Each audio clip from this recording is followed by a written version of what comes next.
नमस्कार दोस्तों, आप सभी को हमारे YouTube चैनल झार शिक्षा में स्वागत है।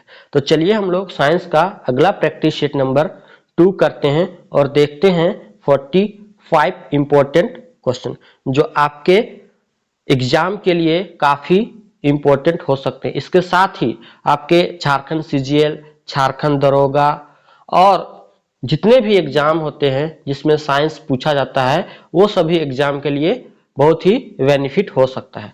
तो चलिए स्टार्ट करते हैं आज के पहले क्वेश्चन से। तो आज का पहला क्वेश्चन है, जब एक कॉम्पैक्ट डिस्क यानी कि CD सूर्य के प्रकाश में देखी जाती है तो इंद्रधनुष के समान रंग दिखाई देते हैं। इसकी व्याख्या की जा सकती है परावर्तन एवं अपवर्तन की परिघटना के आधार पर। यह आंसर क्या हो जाएगा? तो ए, यानी परावर्तन एवं अपवर्तन की परिघटना के आधार पर सूर्य के प्रकाश में देखी जाती है तो इंद्रधनुष के समान रंग दिखाई देती है। किसमें? तो आपका CD में, यानी कि कॉम्पैक्ट डिस्क में। नेक्स्ट क्वेश्चन है, किस गुणधर्म के कारण पानी से भरे बर्तन में डुबाई गई छड़ी मुड़ी हुई प्रतीत होती है? तो जो छड़ी मुड़ी हुई प्रतीत होती है वो आपका अपवर्तन के कारण मुड़ी हुई प्रतीत दिखाई देती है। एक समतल दर्पण पर आपतित किरण 60 डिग्री का कोण बनाती है तो परावर्तन कोण होगा। तो जब आपतित किरण 60 डिग्री का कोण बनाती है तो परावर्तित कोण जो होगा वो भी आपका कितना होगा? 60 डिग्री का होगा, क्योंकि आपतन कोण बराबर क्या होता है? परावर्तन कोण। नेक्स्ट क्वेश्चन है, अगर प्रकाश का आपतन कोण 90 डिग्री है और अपवर्तन के बाद कोण 30 डिग्री है तो माध्यम का अपवर्तनांक सूचक है। तो माध्यम का अपवर्तनांक सूचक होता है आपतन कोण बट्टा अपवर्तन के बाद कोण, यानी कि 30। तो इसका सही आंसर क्या हो जाएगा? यानी कि 3 हो जाएगा, यानी कि C हो जाएगा। नेक्स्ट क्वेश्चन है, यदि किसी दर्पण में थीटा कोण से घुमाया जाता है, यानी दर्पण को हम लोग थीटा कोण से घुमाते हैं तो परावर्तित किरण का घूर्णन होगा। तो ये आपका 2 थीटा कोण से ये घूम जाएगा। पूर्ण आंतरिक परावर्तन होता है जब प्रकाश आपका सघन माध्यम से विरल माध्यम में जाता है। तो यहाँ सघन माध्यम कौन हो जाएगा? आपका हीरा से कांच में जब जाएगा तभी आपका पूर्ण आंतरिक परावर्तन होगा। ये आंसर ये हो जाएगा। नेक्स्ट क्वेश्चन है, मृग तृष्णा यानी कि मिराज उदाहरण है। तो ये मृग तृष्णा जो है आपका पूर्ण आंतरिक परावर्तन का एग्जाम्पल है, यानी कि टोटल इंटरनल रिफ्लेक्शन।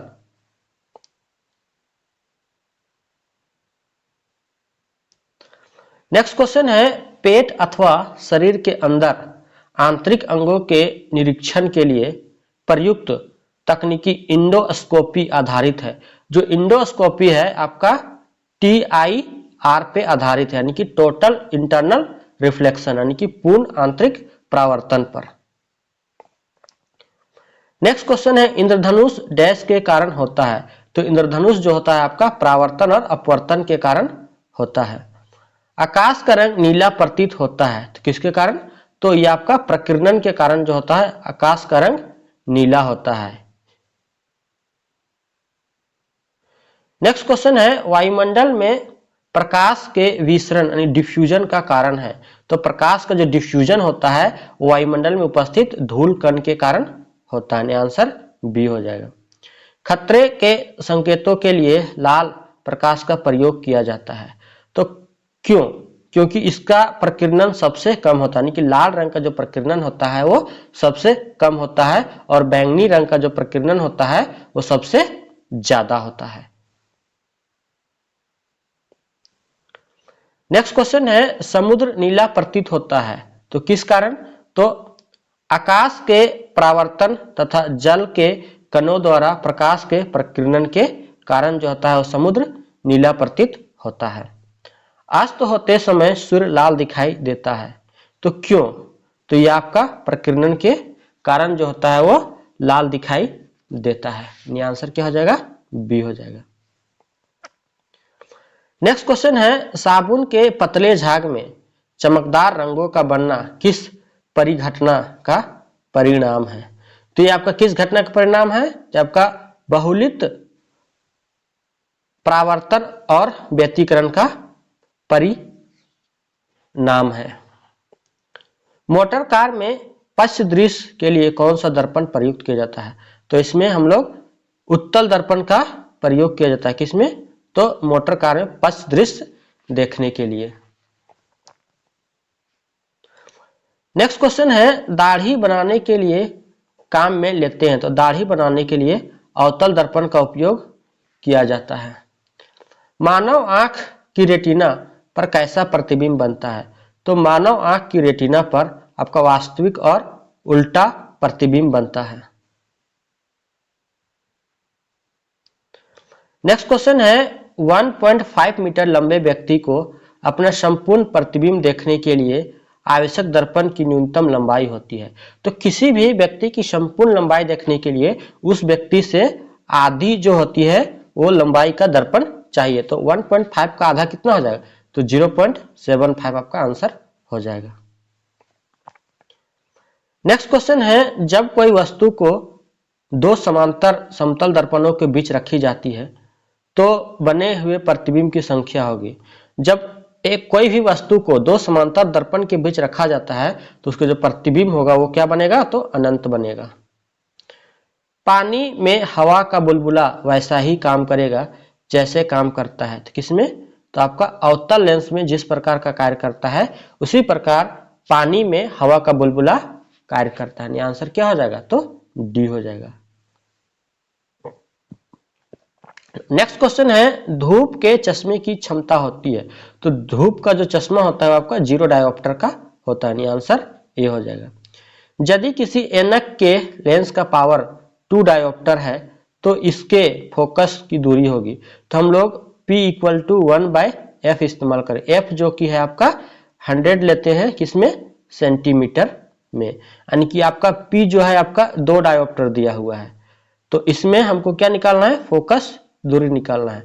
तो फोकस दूरी क्या हो जाएगा? तो 200 हो जाएगा। यानी आंसर क्या हो जाएगा आपका? 200 सेंटीमीटर। नेक्स्ट क्वेश्चन है, किसी अपारदर्शी वस्तु का रंग उस रंग के कारण होता है जिससे वह परावर्तित नहीं करता। यानी किसी भी वस्तु का रंग जो होता है, जो रंग वह परावर्तित नहीं करता है उसी के कारण वो वस्तु उसी रंग की दिखाई देती है। लाल कांच को अधिक ताप पर गर्म करने पर वह दिखाई देगा। जब लाल कांच को अधिक ताप पे गर्म करेंगे तो वो कैसा दिखाई देता है? तो वो हरा दिखाई देता है। आंसर क्या हो जाएगा? तो बी हो जाएगा। नेक्स्ट क्वेश्चन है, प्रकाश का रंग निश्चित किया जाता है। तो प्रकाश का जो रंग होता है वो किस पे निश्चित किया जाता है? तो आपका तरंगदैर्घ्य पे निश्चित किया जाता है। 3 रंग मूल रंग हैं, ये हैं। तो 3 जो मूल रंग हैं वो कौन है? RGB, यानी कि रेड, ग्रीन और ब्लू। तो देखिए ऑप्शन में कौन सा है रेड, ग्रीन और ब्लू? आपका बी है, रेड, ग्रीन और ब्लू। सबसे कम तरंगदैर्घ्य वाला प्रकाश होता है, तो इसको आप लोग याद कर लीजिए विबग्योर से। कौन सा? तो विबग्योर से। तो सबसे कम जो तरंगदैर्घ्य होगा, सबसे कम तरंगदैर्घ्य जो होगा वो आपका किसका होगा? तो वायलेट का होगा, यानी कि आपका डी हो जाएगा, यानी कि बैंगनी हो जाएगा।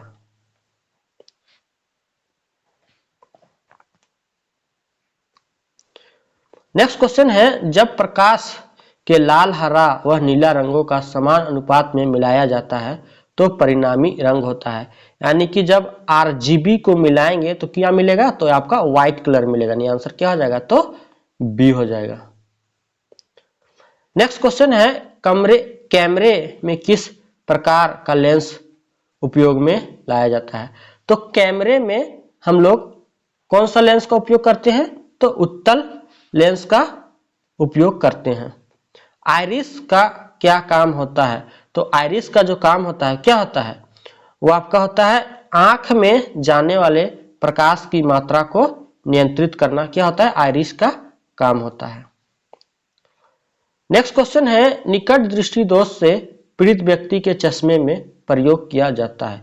यानी कि जो निकट दृष्टि दोष होता है उसके चश्मे में जो प्रयुक्त चश्मा होता है वो क्या होता है, आपका अवतल लेंस होता है। कौन सा, तो अवतल लेंस होता है। दूरदृष्टि निवारण के लिए काम में लेते हैं, तो दूरदृष्टि दोष को दूर करने के लिए हम लोग उत्तल लेंस का प्रयोग करते हैं। दूरबीन का आविष्कार किया था, तो दूरबीन का आविष्कार जो था आपका गैलीलियो के द्वारा किया गया था। नेक्स्ट क्वेश्चन है, आंख की रेटिना की परंपरागत कैमरा के निम्नलिखित में से किस भाग से तुलना की जा सकती है। तो कैमरा की तुलना आपका आंख का फिल्म से की जा सकती है। किसी आवेशित चालक का संपूर्ण आवेश उसके बाह्य पृष्ठ पर रहता है, किसी भी आवेश का जो संपूर्ण आवेश होता है वो उसके बाह्य पृष्ठ पर रहता है। नेक्स्ट क्वेश्चन है, वस्तुओं का आवेशन किसके हस्तांतरण के फलस्वरूप होता है। तो इलेक्ट्रॉन के हस्तांतरण के फलस्वरूप जो होता है वस्तुओं का आवेशन स्थानांतरित होता है।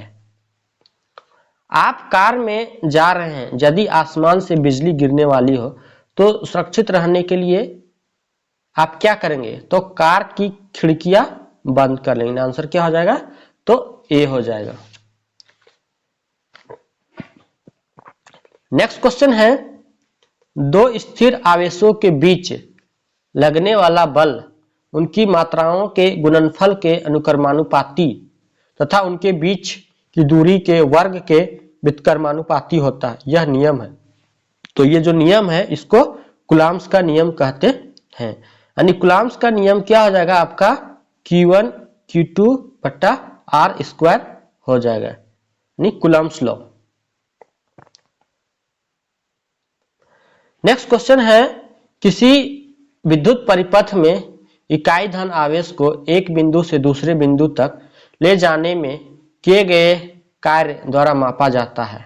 उन बिंदुओं के बीच की दूरी को क्या बोलते हैं, तो उनको विभवांतर बोला जाता है। यानी कि किसी भी विद्युत परिपथ में इकाई धन आवेश यानी कि पॉजिटिव चार्ज को एक बिंदु से दूसरे बिंदु तक ले जाने में किए गए कार्य को विभवांतर द्वारा मापा जाता है।